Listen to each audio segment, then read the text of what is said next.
வணக்கம், அன்பு பில்டர்ஸ் வந்து நான் உங்க இன்ஜினியர் கார்த்திக் பேசுறேன். இன்னைக்கு நம்ம அன்பு பில்டர்ஸ் ஃபேமிலி வந்து மிஸ்டர் தமிழின் சார் அவங்களோட புகுமலை புகழாக்கு நம்ம இன்வைட் பண்ணியிருக்காங்க. அவங்களோட வாழ்க்கையில ரொம்ப முக்கியமான இந்த ஸ்டேஜ்ல எங்களை இன்வைட் பண்ணது எங்களுக்கு ரொம்ப சந்தோஷம். இது அவங்களோட செலிப்ரேஷன் மட்டும் இல்ல, எங்களோட செலிப்ரேஷன் தான். முதல் வீடு வாங்கும் போது யாருமே பக்கத்துல வீடு இல்லை, அப்ப லேண்ட் வேல்யூ ரொம்ப கம்மி. பட் இப்போ பாத்தீங்கன்னா பாக்குறதாலாம் வீடா இருக்கு, அப்ப லேண்ட் வேல்யூ கன்ஃபார்மா ஏறும். அப்ப பாக்குறவங்க இப்ப நாங்களே பார்த்தாலும் அப்பவே நான் அந்த இடத்துல ஒரு கிரவுண்ட் இடம் வாங்கி போட்டிருந்தேன், எல்லாரும் நான் வாழ்ந்துட்டு இருப்பேன். அந்த அது எல்லாருக்குமே இருக்கு. நானுமே 2 வீட்டுல நாங்க குடியிருந்தோம். வாடகை எப்படா அப்புறம் அந்த வாடகை வீட்டுல இருந்து அப்படின்னா சொந்த வீட்டுக்கு அப்படின்னு சொந்த வீடு வந்த உடனேதான் அப்பா அப்படி இருந்துச்சு. ஏன்னா அந்த ஸ்ட்ரகிள் லிவிங் இன் அந்த ஒரு வாடகை வீட்டுல இருக்கிறதுக்கு சொந்த வீடுங்கிறது கம்ப்ளீட்டா ஒரு டிஃப்ரெண்ட் அட்மாஸ்பியர்.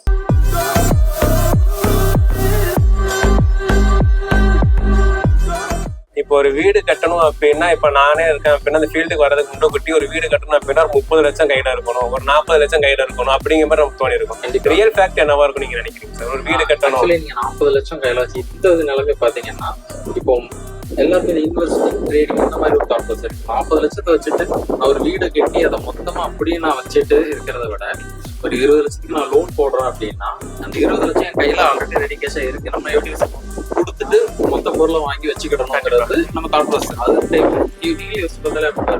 எதுக்கு நான் மறுபடியும் அவங்களுக்கு கேட்கணும், எதுக்கு அவங்கள்ட்ட போகணும்? ஏன்னா மொத்தம் ரெடி கேஷ் கொடுத்து வாங்கிட்டோம்னா அது கெட்டாவும் வரும். ஆனா ஃபேக்ட் என்னன்னா 40 லாக்ஸ்ங்கிறது சின்ன சம் கிடையாது. 20 லட்சம் கேட்டுறீங்க, 20 லட்சம் வாங்குறீங்கன்னா 20 லட்சத்தை நீங்க ஒரு கோல்டு வாங்கி 1 மந்த் கழிச்சு வித்தா கூட உங்களுக்கு அதுல 22 லட்சம் கிட்ட லாபம் இருக்கு. அவ்வளவு பெரிய சம்பவம் வச்சு நீங்க கூட 2 வீடு கூட வாங்கலாம், ரெவன்யூ ஜென்ரேட் பண்ண. அப்படிங்கும் போது என்ன பொறுத்த வரைக்கும் சம் உங்க கையில இருந்துச்சு, அமௌண்ட் கையில இருந்துச்சுன்னா இருந்தாலுமே லோன் ப்ரிப்பேர் பண்றது கூட்டம். லோனுங்கிறது அப்புறம் நம்மளுக்கு பெஸ்ட் நினைக்கிறீங்களா? எப்படி சார்? அது கொஞ்சம் உங்களுக்கு ஆடிட்டிங் மைண்ட் செட் அந்த இது இருக்கும் பட்சத்துல அவங்க கரெக்டா அசலும் அடையும் வட்டியும் அடையும். ஒரு சில பேர் நிறைய பேர் எஜுகேட் பண்றாங்க, எஜுகேட்டர்ஸ் நிறைய இருக்கிறாங்க. ஸோ அவங்கள பொறுத்த வரைக்கும் அவங்க சொல்ற விஷயம் நீங்க உங்களுக்கு கொஞ்சம் பேசிக் எக்கனாமிக் தெரிஞ்சதுன்னா உங்களுக்கு அதை சக்சஸ்ஃபுல்லாவே கொண்டு வரலாம். ஈவன் ஏர்னிங்ஸ் கூட நம்மளோட லோன்ல இருந்து எடுக்கலாங்கிற அளவுக்கு அவங்க நாலேஜபிளா இருக்கிறாங்க இருக்கும்.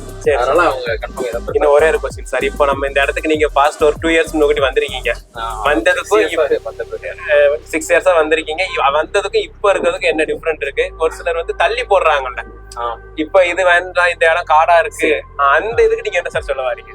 கண்டிப்பா அது வந்து ஒரு அவங்களுக்கு பயம் தான். அந்த பயம் வந்து ஒரு பிளைண்ட்ஃபுல்லா அவங்களோட வளர்ச்சி அவங்க தடுத்துக்கிற மாதிரி தான் இருக்கும். ஈவன் பாத்தீங்கன்னா இந்த பக்கத்துல ஒரு ரயில்வே ட்ராக் போகுது இல்லையா, அதுக்கு அந்த சைடு இருந்து பார்த்தா அங்க ரோடு தெரியும். அங்க ஒரு சர்ச் மட்டும் தனியா இருக்கும், ஆச்சப்படம் சர்ச் மட்டும் ரொம்ப நல்லா இருக்கும். அங்க இருந்து பார்த்தா அவங்க சர்ச் கோபுரம் வரைக்கும் தெரியும். இப்ப பார்த்தா பட் நீங்க இப்போ அப்போ பார்க்கும்போது மொதல் வீடு வாங்கும் போது யாருமே பக்கத்துல வீடு இல்லை, அப்ப லேண்ட் வேல்யூ ரொம்ப கம்மி. பட் இப்போ பாத்தீங்கன்னா பாக்குறதாலாம் வீடா இருக்கும், லேண்ட் வேல்யூ கன்ஃபார்மா ஏறும். அப்ப பாக்குறவங்க இப்ப நாங்களே பார்த்தாலும் அப்பவே நான் அந்த இடத்துல ஒரு கிரவுண்ட் இடம் வாங்கி போட்டிருந்தேன், எல்லாரும் நான் வாழ்ந்துட்டு இருப்பேன். அந்த அது எல்லாருக்குமே இருக்கு. அந்த ஸ்ட்ரகிளிங்க்கு நீங்க என்ன சொல்ல வரீங்க? ஒரு சில ஸ்ட்ரகிள் ஆகி நின்னுவாங்க, அந்த இதுக்கு நீங்க என்ன சொல்லுவீங்க? அவங்களுக்கு வந்து கரெக்ட் இப்போ வந்து இன்னைக்கு முடியல நான் கூட இனிஷியேட் பண்ணிடுறேன். நம்மளுக்கு வந்து போக போக வாய்ப்பு இருக்கு, நம்ம அதுக்கிட்ட ஓடாம இருக்க போறது இல்லையா, கன்ஃபார்மா ஓட தான் போறோம், கன்ஃபார்மா வாங்கலாம். பெரிய அளவுல ஏம் பண்ணாம கூட சிம்பிளா சின்ன சின்ன ஸ்டெப்பா ஏம் பண்ணி இப்போ ஒரு கிரவுண்ட் வாங்குறாங்க, பக்கத்து கிரவுண்ட் சேர்த்து வாங்க முடியுமாங்கிறது. மொதல் கிரவுண்ட் வாங்குற வரைக்கும் தான் நமக்கு பயம், பக்கத்து கிரவுண்ட் வாங்குறது நமக்கு அடிஷனல். அதனால நம்ம அதை பத்தி யோசிக்க வேண்டிய அவசியம் இல்லை. நம்மளுக்கு தேவை, நம்மளோட தேவை அந்த ஒரு கிரவுண்ட், அதை வாங்கும். அதுக்கப்புறம் தேவைப்படுறத பொறுத்து பக்கத்துல வாங்கிட்டு போறோம். நம்மளுக்கு நம்ம உழைப்பணும் அது மொதல் கிரவுண்டுக்கு போடுறது. அதனால கன்ஃபார்மா அதை இனிஷியேட் பண்ணா அது. முன்னாடி எல்லாருமே ஜாயின்ட் ஃபேமிலியில தான் இருந்திருப்பாங்க, இப்பதான் எல்லாருமே நியூக்ளியரா வந்திருக்காங்க.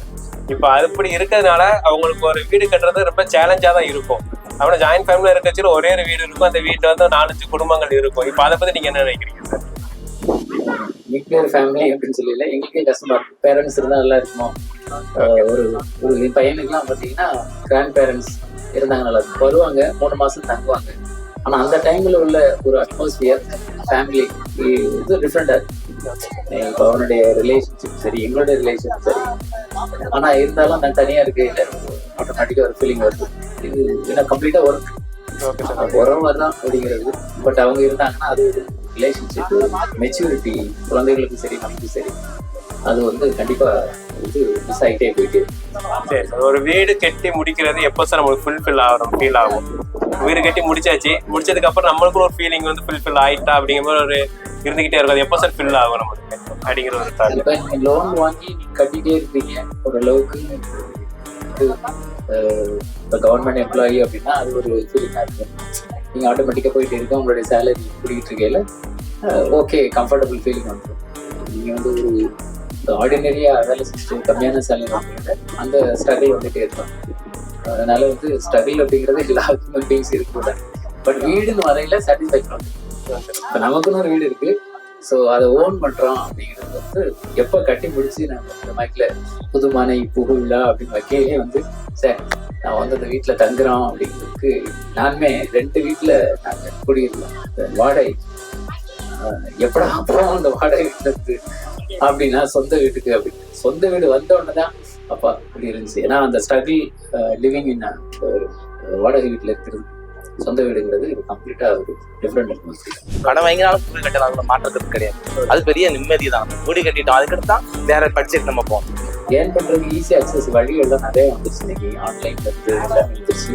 ஆனா அதை யூஸ் பண்றதுக்கு முன்னாடி இருந்துச்சுன்னா ஒரு வீடு வேணும் அப்படின்னா அதுக்குள்ள தயாரிப்பு வந்து இருக்கணும், கண்டிப்பா இருக்கணும். அவங்களோட சந்தோஷத்தை நாங்க எங்களோட சந்தோஷமா பாக்குறோம், அவங்களோட வெற்றியை நாங்க எங்களோட வெற்றியா பாக்குறோம், அவங்களோட செலிப்ரேஷனை நாங்க எங்களோட செலிப்ரேஷனை பாக்குறோம்.